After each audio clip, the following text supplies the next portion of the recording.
নমস্কার। ক্যালকাটা ডায়ালগস থেকে মনোজ দাসের প্রীতি ও শুভেচ্ছা নেবেন। এখনকার আলোচনার যেটা বিষয়, খেলা শুরু হয়ে গেছে। হিজবুত তাহরিরকে মেরে হটিয়ে দিল সেনাবাহিনী, ইউনূসের কাঁপুনি শুরু। এই বিষয়টি নিয়ে দু চার কথা এখন বলবো আপনাদের। সময়টা ভালোই বেঁচেছিল অন্তর্বর্তী সরকারের ভেতরে বসে থাকা জঙ্গি নেতারা। সেনাপ্রধান ওয়াকারুজ্জামান সফরে গেছেন আফ্রিকায়, কঙ্গোতে সরকারি সফরে গত 4 তারিখে। ফেরার কথা ছিল আজ শুক্রবার রাতে। সুযোগ বুঝে আজকে জুমার নামাজের পর মিছিল ও জমায়েতের ডাক দিয়েছিল বাংলাদেশের হিজবুত তাহরির। এরা কোনো রাজনৈতিক দল নয়, সন্ত্রাসী গোষ্ঠী। বাংলাদেশে 2010 থেকে এরা নিষিদ্ধ ভারত সহ পৃথিবীর আরও বহু দেশে। বাংলাদেশে খিলাফতি শাসনের অর্থাৎ ইসলামী শাসন ব্যবস্থা প্রবর্তনের ডাক দিয়ে হিসেব কষেছিল আজ বিশাল জমায়েত করবে, মিছিল করে এগিয়ে যাবে এবং স্তব্ধ করে দেবে ঢাকা শহর, যাতে অন্তর্বর্তী সরকার ভয় পায় এবং পৃথিবীর অন্য দেশেও বার্তা যায় যে বাংলাদেশ, তারা হিজবুত তাহরির বাংলাদেশকে মোটামুটি দখলে এনে ফেলেছে। সেনাপ্রধান নেই আর ইউনূস তো তাদের পকেটে। সুতরাং আজকের কর্মসূচি নিয়ে 100% নিশ্চিন্ত ছিল তারা, কিন্তু ফেল করলো প্রোগ্রাম। কারণ ওয়াকারুজ্জামান আফ্রিকার কঙ্গোয় বসে ঠিক পেয়েছিলেন খবর, মানে তাকে খবর পাঠানো হয়েছিল, তাই নির্দিষ্ট সময়ের 12-13 ঘন্টা আগেই ফিরে এলেন দেশে এবং দেশে এসে তার সেনাপ্রধান হিসেবে আজকের এই পরিস্থিতিতে যে কাজগুলো করার কথা ছিল তার, সেটাই তিনি করলেন।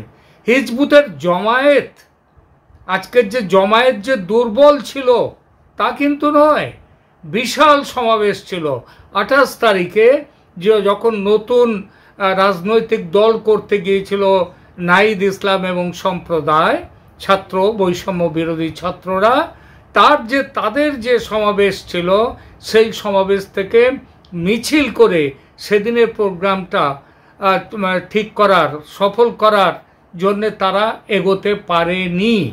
কারণ সেদিন তাদের প্রোগ্রাম ছিল এগিয়ে আসবে, সেনা হেডকোয়ার্টার ঘেরাও করবে, রাষ্ট্রপতির ভবনের ভেতরে ঢুকবে, রাষ্ট্রপতির কাছ থেকে পদত্যাগ আদায় করে নেবে, কিন্তু কিছুই করতে পারেনি। কারণ সেদিন তাদের জমায়েত তাদের প্রত্যাশা মতো হয়নি।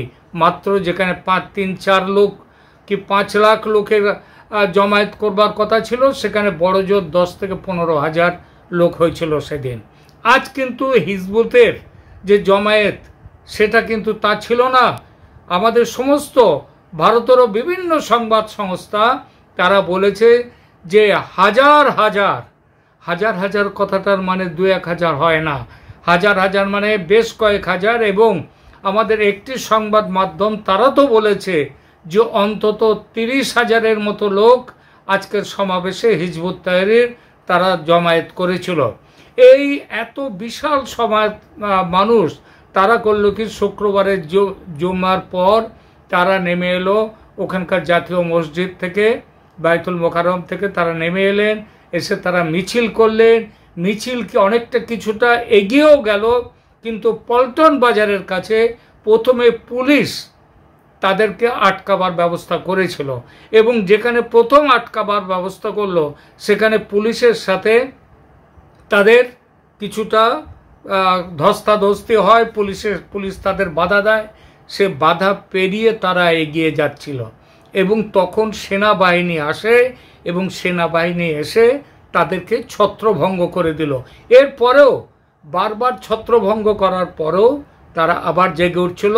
এখন আপাতত দেখুন তাদের সেই মিছিল নিয়ে এগিয়ে যাওয়ার দৃশ্য এবং পুলিশের সাথে সেনাবাহিনী তাদেরকে কিভাবে ছত্রভঙ্গ করে দিল সেই দৃশ্য দেখুন।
দেখলেন মোহাম্মদ ইউনূস একটি অসম্ভব ধড়িবাজ গোত্রের মানুষ।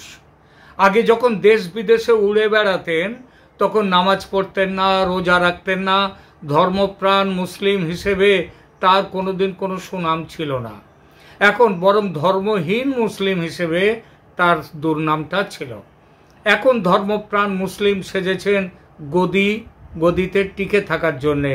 মৌলবাদীদের তাদেরকে তোয়াজ করছেন, আর এই তোয়াজ করতে গেলে তাকে তো কিছুটা অন্তত ইচ্ছায় না হলেও ভান করতে হয় ধর্মপ্রাণ হওয়ার। আজকাল শুনছি নাকি তিনি নামাজও আদায় করছেন এবং রোজাও রাখছেন, হিজবুত তহরির। এবং তারপরেও এই রোজা রাখার পরেও রোজা মুখে তিনি একের পর এক মিথ্যে কথা কিন্তু বলাতে তার কোনো রকম ব্যাঘাত ঘটছে না, সেগুলো বলেই যাচ্ছেন।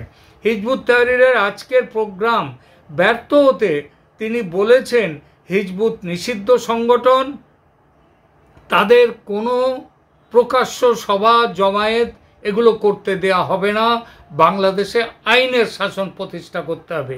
কবে থেকে হলো এই সুমতিটা? এই কয়েকদিন আগে আমাদের ওয়াকারুজ্জামান সেনাপ্রধান তার ওই ভাষণের পরে যেটা তিনি দিয়েছিলেন, যেটা নিয়ে হইচই শুরু হয়ে গেছে। তারপরে কিন্তু ইউনূস সাহেব, আপনাকে একটা প্রশ্ন করি, আপনি যে বলছেন যে নিষিদ্ধ সংগঠনদের তাদেরকে কোনো রকম প্রকাশ্য কাজ করতে দেয়া হবে না, আচ্ছা আপনি বলুন তো, ক্ষমতায় বসে গত 7 মাস, আপনার ক্ষমতায় বসার পর গত 7 মাস হিজবুত কোনো সভা সমিতি, সমাবেশ, জমায়েত, মিছিল এগুলো করেনি? একটু নিজেই খোঁজ নিন না কেন? আপনি এত মিথ্যে কেন বলেন? আপনি তাদের শুধু হিজবুতের নয়, এছাড়া আল বাদার, আল শামস এবং অন্যান্য বহু রকমের সন্ত্রাসবাদী, যাদের সন্ত্রাসবাদী হওয়ার জন্য, যাদের নানা রকম সন্ত্রাসবাদী কাজকর্মের জন্য জেলখানায় রাখা হয়েছিল, তাদেরকে আপনি মুক্তি দেননি। আপনার বিচার ব্যবস্থা আপনি যেটা বলে দেবেন সেইটাই তো করবে বিচারপতিরা। বিচারপতিদেরকে তো জোর করে তাদের কাছ থেকে পদত্যাগপত্র লিখিয়ে নিয়ে নিজের পছন্দের লোকদেরকে বসিয়েছেন, আর তারপরেও বলছেন আইন মেনে চলে বাংলাদেশ এবং চলবে। এত মিথ্যে বলেন কি করে নোবেলজয়ী পণ্ডিত মোহাম্মদ ইউনূস? আজকে বাংলাদেশের ওপর থেকে, শুনে রাখুন, বাংলাদেশের ওপর থেকে শয়তানের কালো ছায়া সরে যাওয়া সবে শুরু হয়েছে। এদিকে ভারত কিন্তু আর নীরব দর্শক নয়, অনেক ভালো মানুষই করেছে আপনাদের সঙ্গে। আপনি জানেন নিশ্চয়ই, কারণ আপনার তো একটা গোয়েন্দা দপ্তর আছে, তা সে যত অপদার্থ গোয়েন্দা দপ্তরই হোক না কেন। দিল্লির বিদেশ দপ্তরের 4 অফিসার গত 3 দিন ধরে বসে আছেন ঢাকায় গুলশানের 5 তারা হোটেলে। তারা ওখানে এমনিতে বসে থেকে নেই, এমনিতে তারা বসে নেই ওখানে, তাদের কাজ তারা ঠিক করে যাচ্ছেন। আজ হিজবুতের ছত্রভঙ্গ হওয়ার পিছনে সেনাপ্রধান ওয়াকারুজ্জামানের কঠোর ব্যবস্থার বড় ভূমিকা। আর এই কঠোর ব্যবস্থা নেয়ার জন্যে তিনি যেভাবে এগিয়েছেন তার পেছনে আছে কিন্তু ওই ভারতের ওই যে 4 অফিসার আপনার ঢাকায় এখন আছেন, তাদের বড় ভূমিকা। এই নিয়ে আগামীকাল একটা ভিডিও করবার ইচ্ছা আছে বিশদভাবে। আজকের মতো এখানেই রাখছি, ধন্যবাদ।